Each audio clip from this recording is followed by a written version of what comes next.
Hello, happy Sunday and happy weekend everyone. So tomorrow is another work week. Before we start with another Monday, I'm gonna be teaching you this afternoon on how to paint this miniature acrylic painting in sunset landscape.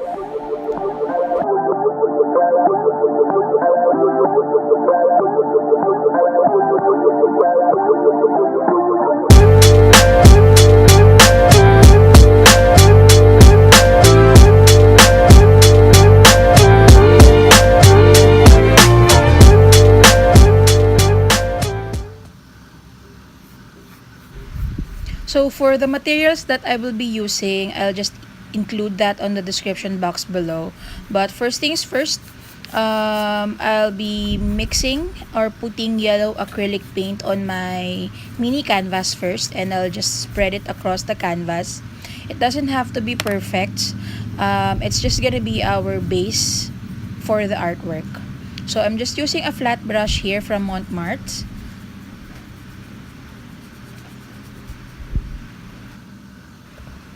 And I'm also filling in the sides of the mini canvas.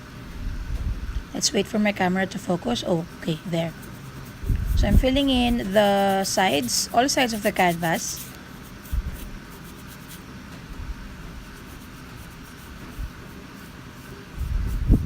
Okay. So don't bother too much to cover all the white spaces because, as mentioned earlier, this is just gonna be our base.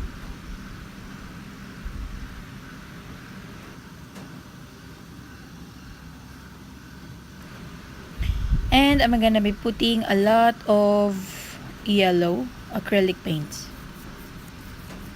Okay, so the bottom part, as you've noticed, I'm not bothering to fill that out with paint because we're gonna put the island there later. So now I'm applying the orange acrylic paint.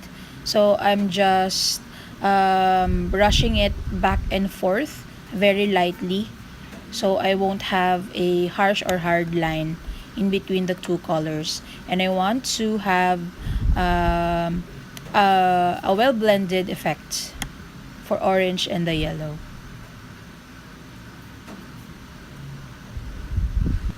So one thing that I've learned during my art journey in painting acrylic is that you have to really blend the two colors. Like for this one, the yellow and the orange. And now I'm just cleaning my brush.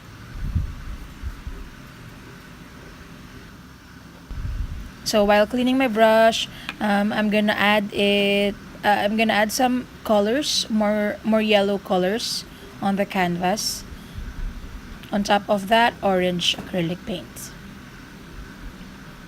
So you really need to be careful in blending.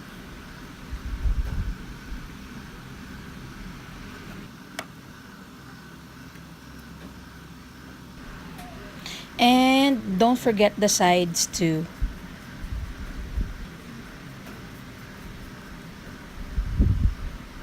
Okay, let's brush and blend this.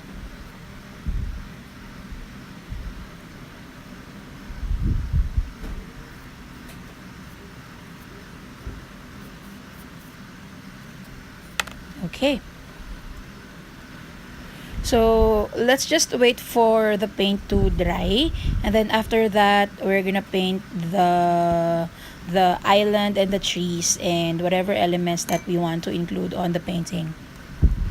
While waiting our mini canvas to dry, let's prepare the black color and the brushes that we need to use in painting the landscape. So let's paint first using a black acrylic and a smaller round brush, the island. So this is gonna be the island that's nearer to the audience. So let's just do this, fill this in.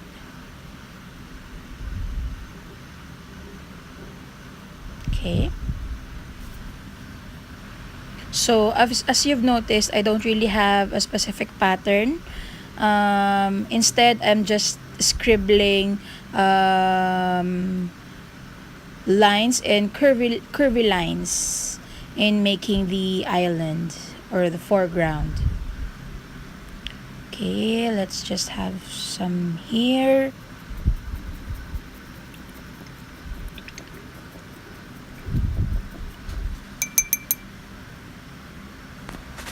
And as I'm cleaning my round brush, I'm gonna replenish my palette with black acrylic paints because I'll be switching to a smaller brush. So for this specific acrylic piece, what we're gonna do is that we would like to create a perception, an impression of depth. So we're gonna be painting another island, but this time this is not gonna be the foreground, but it's like the island across the foreground or the main island. So we're gonna be painting it in a while. I'm just filling in the other sides of the canvas with paints. So for the island, the farthest island, we're just gonna do or paint a straight line. Okay, using a very small round brush. Okay.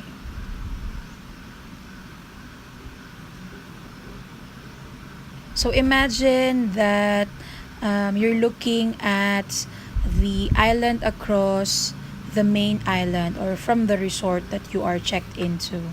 So imagine something like that. So the island is not actually straight. It has bumps, of course, because we want our island to be more realistic.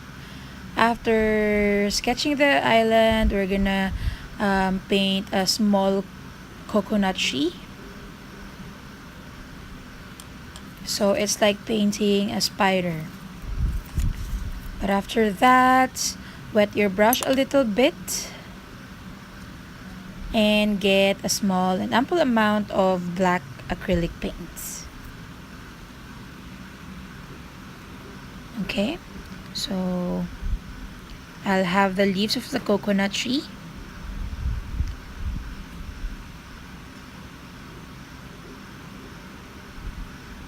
Okay.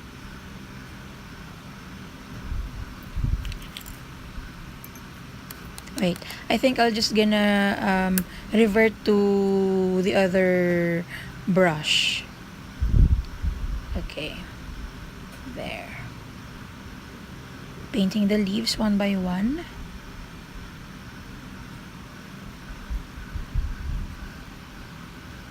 And of course, okay. Let's just add some here.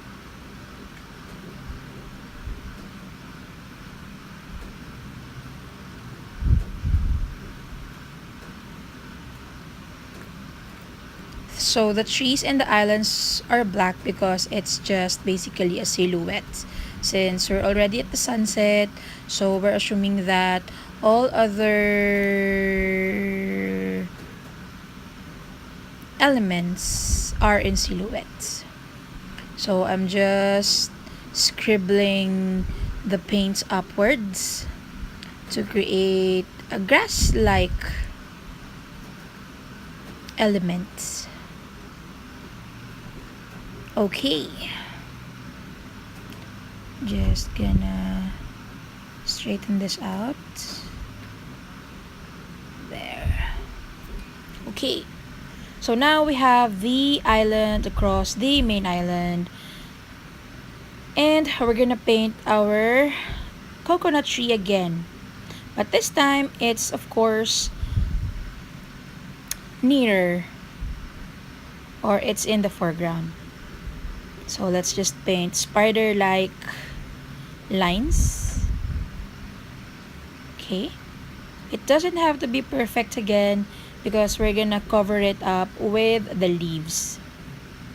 So okay, we're scribbling straight lines for the leaves of the coconut tree.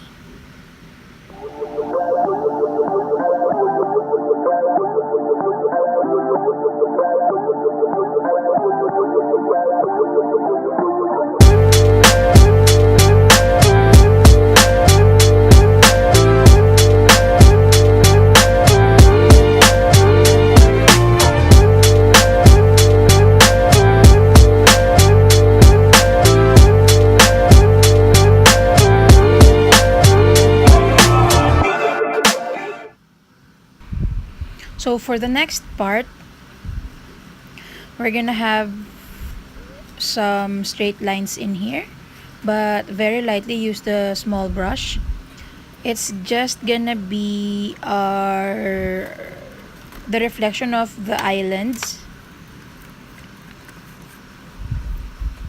So after scribbling, get a flat acrylic brush and then just smash it with that brush back and forth. Okay, so this, but not too strong because we don't want to ruin the paints. Okay,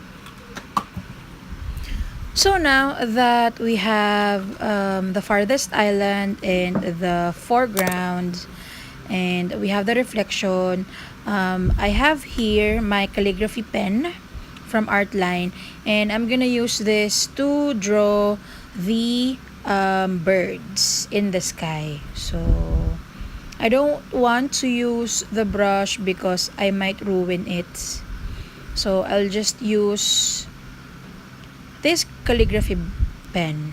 Okay, and just I'll scribble a small letter M for the birds. So the neater the bird, the bigger it should be. Okay, so I'll have 4. So that's the end of the video tutorial, and we're able to paint a miniature sunset landscape using acrylic paints. Thank you! You can also follow me on Instagram and click subscribe to follow my channel. Bye!